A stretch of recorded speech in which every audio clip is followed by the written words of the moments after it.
Thomas, तू मला पाहिलं आहेस म्हणून तू विश्वास ठेवलेला आहेस. पाहिल्या वाचून विश्वास ठेवणारे एखादी शब्द आहे पुनरुत्थित प्रभू येशू ख्रिस्ताचे. संत थॉमसला आणि आपल्या सर्वांना उद्देशून उच्चारले. ख्रिस्ताई माझ्या प्रिय बंधू भगिनींनो, नारायण वामन टिळक यांच्या जीवनातील घटना आपल्या सर्वांना ठाऊक आहे. रत्नागिरीवरून एका गाडीमध्ये ते बसले, नागपूर ह्या ठिकाणी ते उतरले. पण दरम्यानच्या काळामध्ये जी घटना घडली त्याने त्यांचं संपूर्ण जीवन पालटून गेला. त्या गाडीच्या डब्यामध्ये एक इंग्रज अधिकारी बसलेला आणि त्याच्या हातामध्ये नव्या कराराची प्रत होती. ते नवा करार वाचत असताना टिळकांची उत्सुकता जागृत झाली. त्यांनी विचारलं, तुम्ही काय वाचत आहात? म्हणे प्रभू येशू ख्रिस्ताचं चरित्र, मला थोडंसं बघायला मिळेल का? हरकत नाही. आणि तो इंग्रज अधिकारी शेवटी निघताना सांगतो, हे पुस्तक तुमच्याकडे ठेवून द्या. जरी संपूर्ण पुस्तक तुम्हाला वाचावंसं वाटलं नाही तरी मी ज्या शब्दांखाली रेघ ओढलेली आहे, अधोरेखित केलेला आहे, तेवढे शब्द तरी वाचा. आणि त्या इंग्रज अधिकाऱ्याने प्रभू येशू ख्रिस्ताचं पर्वतावरील जे प्रवचन होतं त्याच्या खाली अंडरलाईन केलेली होती. टिळकाने विचार केला, तेवढं तरी वाचूया. तिथे पोहोचल्यानंतर आपल्या खोलीवरती ते गेले. रात्री त्यांनी वाचायला सुरुवात केली आणि ते नंतर सांगतात, संपूर्ण रात्रभर मी वाचत होतो. डोंगरावरचं प्रवचन तर एवढं हृदयाची पकड घेणारं होतं की मी सगळं काही विसरलो. किती वाजेपर्यंत मी वाचत होतो मला कळलं नाही. कुठेतरी मला अंतःकरणात वाटू लागलं की हा परमेश्वराचा पुत्र प्रभू येशू ख्रिस्त अतिशय प्रभावशाली आहे. परंतु दुसरीकडे माझी बुद्धिमत्ता होती. ती बुद्धिमत्ता मला सांगत आहे, मला प्रत्यक्ष स्वतः अनुभव आल्याशिवाय मी हा प्रभू येशू ख्रिस्तावरती विश्वास ठेवणारच नाही. आणि तसा प्रसंग त्यांच्या जीवनामध्ये आला. त्यांच्या अधिकाऱ्याने त्यांना सांगितलं की पृथ्वीचा गोल आणि 2 पुस्तकं मला हवी आहेत. त्यांनी आपलं संपूर्ण ऑफिस धुंडाळून बघितलं, कुठेच त्याला पृथ्वीचा गोल आणि पुस्तकं सापडत नव्हती. अशा पार्श्वभूमीवरती त्यांनी सांगितलं, हे प्रभू येशू ख्रिस्ता, तू जर खरोखरच देवाचा पुत्र असशील तर मला हे 2-3 वस्तूच्या हव्या आहेत, त्या तात्काळ मिळवून दे. सहज त्यांचं लक्ष टेबलावरील एका जुना गंजलेल्या अशा चावीकडे गेला आणि त्यांनी ती चावी बघितली. मनामध्ये सहज विचार आला, कोपऱ्यामध्ये एक जुनी ट्रंक पडलेली आहे. त्या ट्रंकच्या कुलपाला त्यांनी ती चावी लागून बघितली. चावीने ते कुलूप उघडलं. आतमध्ये डोकावून पाहिलं तर काय, त्या ठिकाणी ती 2 पुस्तकं आणि पृथ्वीचा गोल व्यवस्थितपणे ठेवून देण्यात आलेला होता. ते बघितल्यानंतर टिळकाने तिथेच त्या जमिनीवरती गुडघे टेकले, प्रभू येशू ख्रिस्ताचा स्वीकार केला. कालांतराने 1888 साली भायखळा ह्या ठिकाणी एका चर्चमध्ये बाप्तिस्मा घेतला. ही त्यांच्या जीवनातील घटना. परंतु खरं परिवर्तन झालं त्यांच्या पत्नीच्या जीवनामध्ये. तिचं नाव आहे लक्ष्मीबाई टिळक.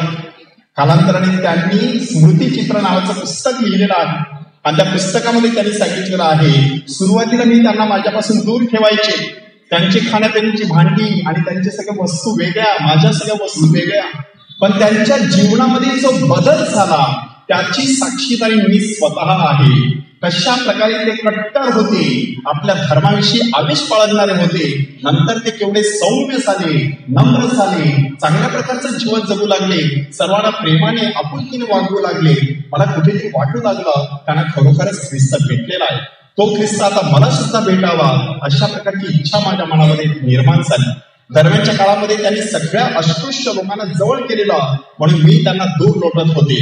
परंतु माझ्या लक्षात आलं की सगळ्यांना जवळ करणारा प्रभू येशू ख्रिस्त त्या माणसाला कुठेतरी भेटलेला आहे. मला देखील तो भेटला पाहिजे. तिने देखील एक दिवस सगळ्या अस्पृश्य लोकांना आपल्या घरी आणलं आणि जेवायला बसवलं.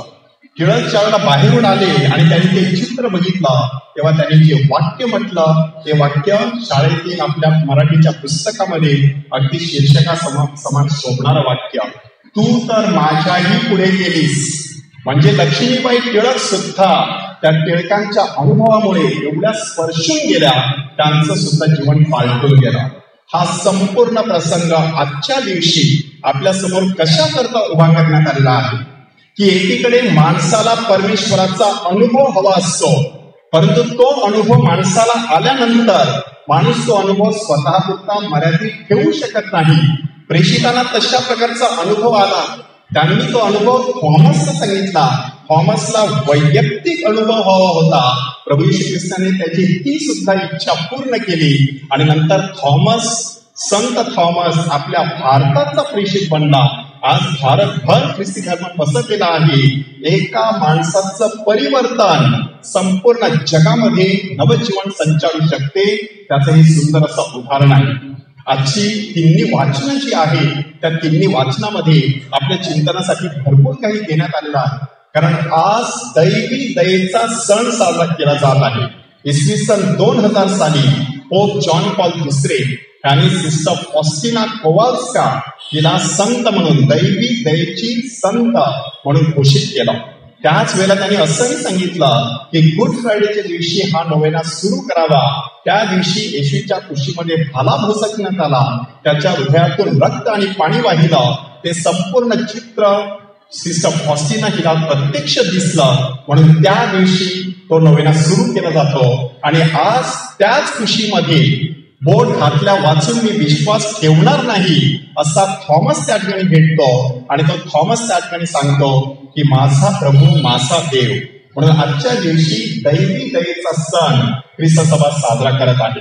अशा पार्श्वभूमीवरती ही 3 वाचनं 3 महत्वाची सत्य आपल्यासमोर सादर करत आहे की ज्या व्यक्तीला दैवी दयेचा स्पर्श झालेला असतो ती व्यक्ती स्वतः सुद्धा दयाळू बनत असते, दयाकृत्य करत असते, दानशूर आणि उदार बनत असते. पहिलं वाचन आपल्याला सांगत आहे श्रद्धावंतांचा समुदाय एक जीवाचा आणि एक दिलाचा होता. आणि मग त्यांचं जे काही होतं ते सगळं सामायिक. प्रत्येक जण आपापली जमीन विकून ते पैसे प्रेषितांच्या चरणापाशी आणून ठेवत असतात. कदाचित हे वाक्य एवढं आपल्याला आत्ता प्रभावी वाटणार नाही, पण तुम्ही विचार करा, फक्त 12 प्रेषित आहेत आणि सगळ्या जगात सुवार्ता पसरवायची आहे. त्याच्यामध्ये प्रवास खर्च आहे, तुम्ही कुठे जाऊन राहणार आहात तिथला तुमचा खाण्यापिण्याचा खर्च आहे. प्रेषितांसाठी अशा सगळ्या पैशांची जमावजमाव करण्यात आली आणि सगळ्या जगामध्ये प्रेषित जाऊन पोहोचले. परंतु त्याचा दुसरा परिणाम काय झाला? जेरुसलेमचे लोक गरीब झाले. त्यांच्या जमिनी गेलेल्या होत्या, त्यांची घरदारं देखील त्यांना बंदाड पडलेली होती. दुरुस्त करण्यासाठी हातामध्ये पैसा नव्हता. म्हणून ख्रिस्त सभेने दरवर्षी गुड फ्रायडेच्या दिवशी ज्या वेळेला आपण दान गोळा करत असतो ते दान जेरुसलेमच्या लोकांपर्यंत पोहोचावं अशा प्रकारचा कायदा केला. संत पॉल पासून त्याला सुरुवात झाली. करिंथीकरास लिहिलेल्या पत्रामध्ये त्यांनी सांगितलेलं आहे येरुशलेमच्या गोरगरिबांसाठी वर्गणी गोळा करायची. कारण जेव्हा तुम्हाला गरज होती तेव्हा त्यांनी आपली घरदार विकली, आपल्या शेत जमिनी विकल्या आणि आम्हाला पैसे पुरवले. आता त्यांना गरज आहे, तुम्ही त्यांना पैसे पुरवण्याची गरज आहे. ह्या ठिकाणी मुद्दा कोणता आहे? एकदा माणसाला दैवी दयेचा स्पर्श झाला की त्याचं संपूर्ण जीवन अशा प्रकारे उदार आणि दानशूर म्हणत असतं. परमेश्वराची दया त्याच्या जीवनामध्ये भरभरून वाहत असते. त्यांना काहीच कमी पडत नसेल असं आपल्याला त्या ठिकाणी सांगण्यात आलेलं आहे. दुसऱ्या वाचनामध्ये अजून एक महत्वाचा मुद्दा आपल्या समोर सादर करण्यात आलेला आहे. दैवी दयेमुळे माणूस परमेश्वराशी एकरूप किंवा एक जीव बनत असतो. म्हणून आपल्याला परमेश्वराने केवढं मोठं प्रीतिदान दिलेलं आहे बघा. आपल्याला त्याने त्याची मुलं होण्याचा अधिकार दिलेला आहे. ती मुलं कशा पद्धतीने, त्याच्यासाठी ग्रीक भाषेमध्ये 2 शब्द आहेत. एक शब्द आहे पायदिया आणि दुसरा शब्द आहे टेकना. पायदिया म्हटल्यानंतर रस्त्यावरची मुलं, शाळकरी मुलं, पण टेकना म्हटल्यानंतर माझ्या पोटचा मुलगा. आणि इथे शब्द तोच वापरण्यात आलेला आहे की परमेश्वराने रक्ताचं नातं आपल्या बरोबर प्रस्थापित केलेलं आहे. म्हणून शेवटी काय सांगण्यात आलेलं आहे? पाण्याद्वारे, रक्ताद्वारे परमेश्वराशी हे नातं आपलं प्रस्थापित झालेलं आहे. हे नातं कधी प्रस्थापित झालं? प्रभू येशू ख्रिस्ताने क्रुसावरती जे रक्त सांडलेलं आहे त्या रक्ताद्वारे आपल्या बरोबर हे नातं प्रस्थापित झालेलं आहे. त्याच्या अगोदर तो प्रेषितांना सांगतो, स्वीकारिले मी आज तुम्हाला मित्र म्हणून माझे. परंतु नंतर पुनरुत्थित झाल्यानंतर मरिया मगदलीला तो सांगतो, जाऊन माझ्या भावांना सांग. आता शब्द आहे भाऊ. अगोदर शब्द होता मित्र, आता शब्द आला भाऊ. त्या शब्दामध्ये काय दडलेलं आहे? रक्ताचं नातं दडलेलं आहे.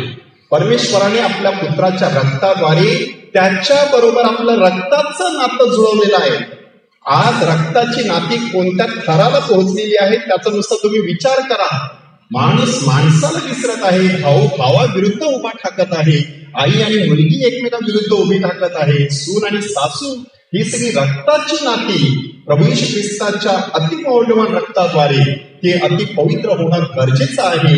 त्यासाठी हे वाचन आजच्या दिवशी आपल्यासमोर सादर केलेलं आहे.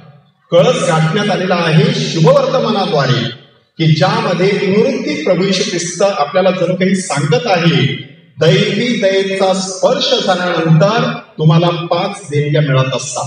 पहिली देणगी असते शांतीची, शालोम आलेखेम. शालोम म्हणजे नुसती शांती नाही, तर संपूर्ण कल्याण, वेलबिंग, टोटल वेलबिंग. म्हणजे काहीच कमी पडणार नाही, सगळीकडे शांती, घरात शांती, हृदयात शांती, बाजारात शांती, आतमध्ये शांतीचा अनुभव माणसाला येत असतो. येशू त्यांना भेटताबरोबर त्यांना सांगतो तुम्हाला शांती असो, कारण ते स्वतः घाबरून गेलेले होते. संध्याकाळची वेळ होती, दरवाजे बंद केलेले होते, मनामध्ये भीती होती. आता भीतीच्या जागी त्या ठिकाणी शांती निर्माण झालेली आहे. नंतर त्यांनी प्रभूला पाहताच शिष्यांना आनंद झाला असं सांगण्यात आलेलं आहे. म्हणून दुसरी देणगी मिळालेली आहे ती आनंदाची. पोप फ्रान्सिस सांगतात, आनंद हे आपलं ओळखपत्र आहे. Joy is the identity card of every Catholic and Christian.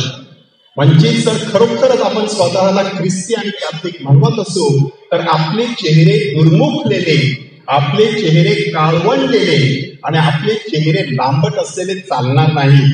आपल्या चेहऱ्यावरती त्या पुनरुत्थानाचा प्रकाश आणि तो आनंद सतत झळकत राहिला पाहिजे.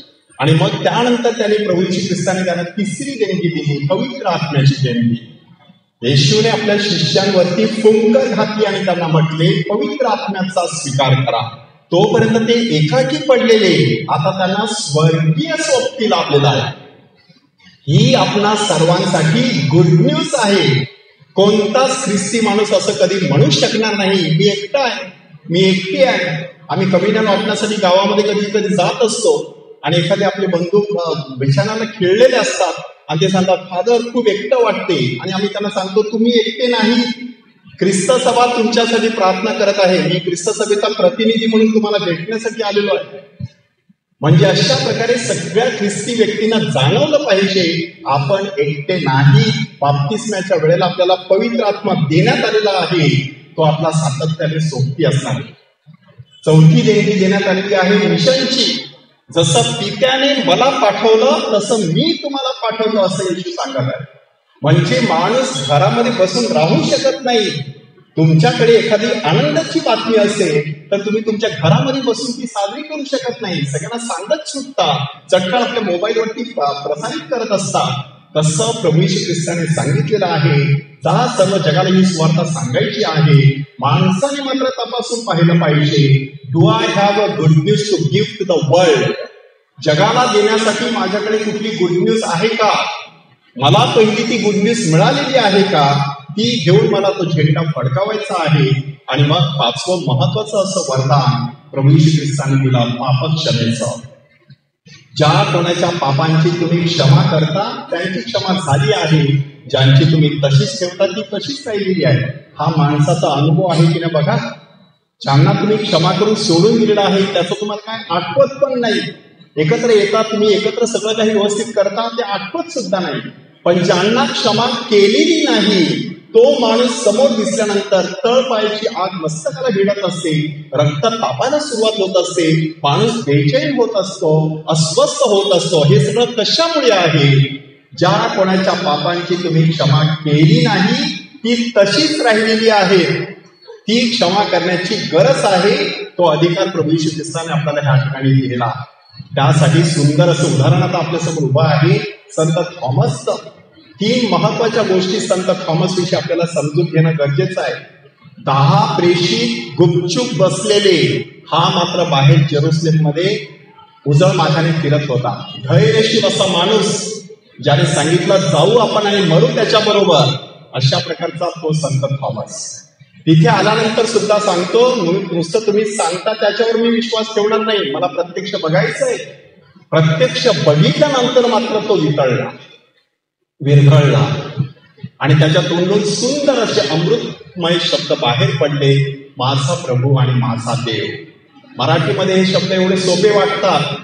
हिब्रू भाषेमध्ये त्याचा अभ्यास केल्यानंतर समजतं की एखादा हिब्रू माणूस, यहुदी माणूस असं कसं म्हणू शकतो की जुन्या कराराचा जो देव होता त्याच्यासाठी शब्द होता याहवे, सर्व देवांसाठी कॉमन शब्द होता एलोहीम. ते दोन्ही शब्द संत थॉमस आता येशूसाठी वापरतो. माझा प्रभू म्हणजे माझा याहवे आणि माझा देव म्हणजे माझा एलोहीम हाच आहे. एक यहुदी माणूस दुसऱ्या यहुदी माणसाला देव समजतो, त्याला नमन करायला पुढे सरसावतो. एवढा मोठा प्रचंड परिवर्तन करण्याची ताकद पुनरुत्थित ख्रिस्ताच्या दर्शनामध्ये दडलेली आहे, त्या दैवी दयेमध्ये दडलेली आहे. त्या प्रभू येशू ख्रिस्ताने उच्चारलेले शब्द आज आपल्याला देखील लागू पडत आहेत किंवा नाही तपासून पाहूया. थॉमस, तुम्हाला पाहिला आहेस म्हणून विश्वास ठेवलेला आहेस, पाहिल्या वाचून विश्वास ठेवणारे ते धन्य.